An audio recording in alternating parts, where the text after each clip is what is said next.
Se lancer en business en Afrique est vraiment un problème. Car au lieu que les gens vous encouragent, ils vous découragent de la pire des manières. Et en général, ça peut venir de votre famille. Et ça vient même de la famille. Parce qu'au lieu d'être les premiers supporters, ce seront les premières personnes qui vont vous demander de gauche à droite, est-ce que vous n'avez pas ça, est-ce que vous n'avez ça, pas ça.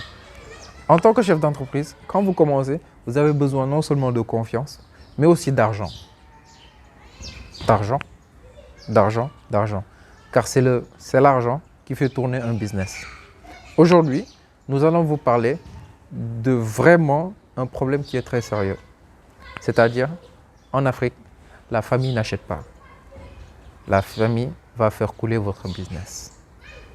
Bonjour, je suis Cher Tamba de la chaîne Entreprendre et Investir, une chaîne business qui va te proposer des contenus de qualité, de type conseils, astuces. Nous irons aussi à la rencontre d'entrepreneurs, d'investisseurs qui vont te proposer leur méthodologie, leurs conseils pour que toi aussi tu puisses te lancer dans l'entrepreneuriat et dans l'investissement.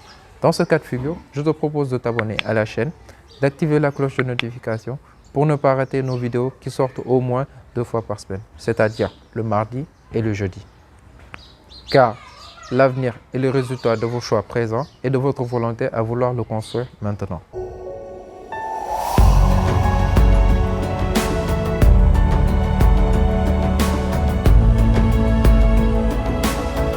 En Afrique, on a vraiment un problème pour supporter nos businessmen ou bien nos entrepreneurs. Comment? Nous n'achetons pas leurs produits. Récemment, nous coachions un jeune qui avait commencé sa petite exploitation de 200 poulets, élevage de poulets sur 45 jours. Mais le jeune, il vous dit carrément que sa famille est son premier problème. Parce qu'ils se disent inconsciemment que maintenant, on n'a plus de problème de poulet. Parce qu'il y a un jeune de la famille qui est là, qui se lance dans le business.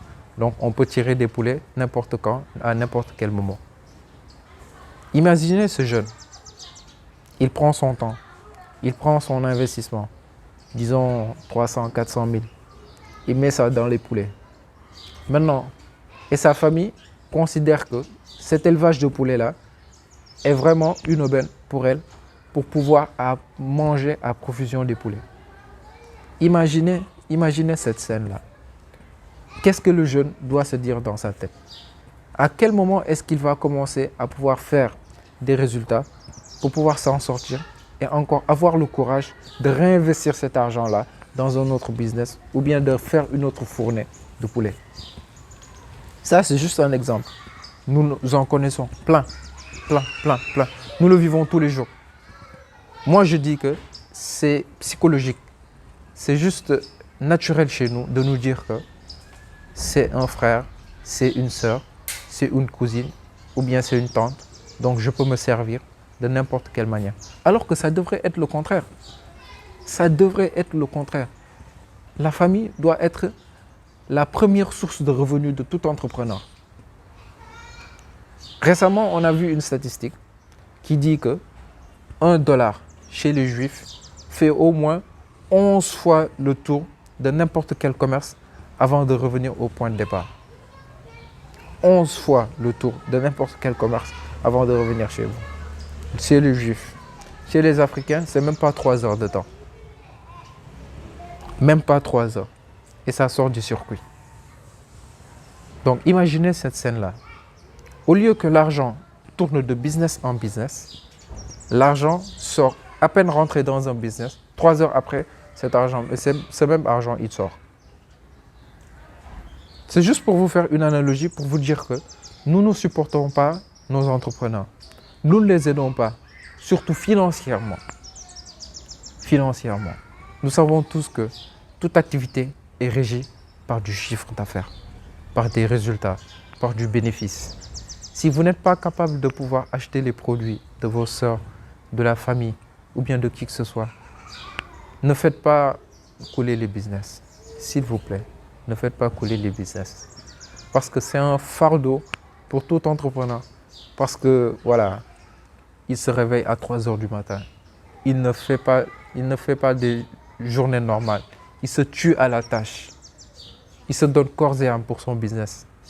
Et les personnes qui sont censées l'aider, censées le supporter, vont faire couler son business. C'est vraiment un problème. C'est vraiment un problème. Même travail avec la famille, est source de problème. Parce qu'on va toujours se dire que, en tant qu'entrepreneur, peut-être vous ne le savez pas, mais les entrepreneurs, ils vivent ça très souvent. C'est un problème parce que vous allez vouloir imposer certaines choses à la famille. Par exemple, le business, il doit tourner de cette manière, de cette manière, de cette manière. Quand vous le dites, ou bien quand vous donnez, par exemple, un ordre à une sœur ou bien à un frère, qu'est-ce qu'il va vous dire? Il parle. Non, il ne parle pas.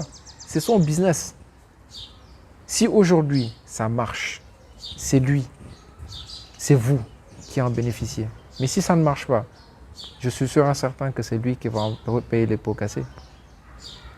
Parce que imaginez, un entrepreneur, au moins, il emploie 5 personnes.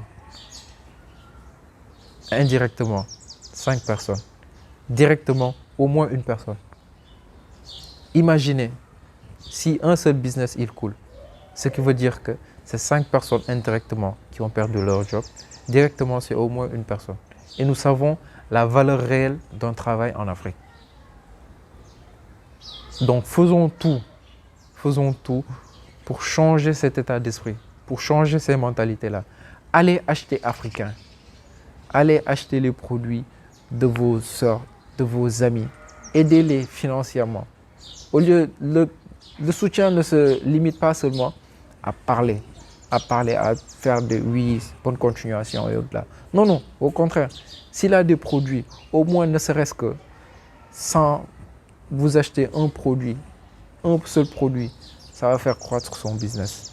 Si vous le faites, si toute la famille fait ça, au moins il a un chiffre d'affaires qui va permettre au moins de pouvoir couvrir les dépenses d'un seul mois.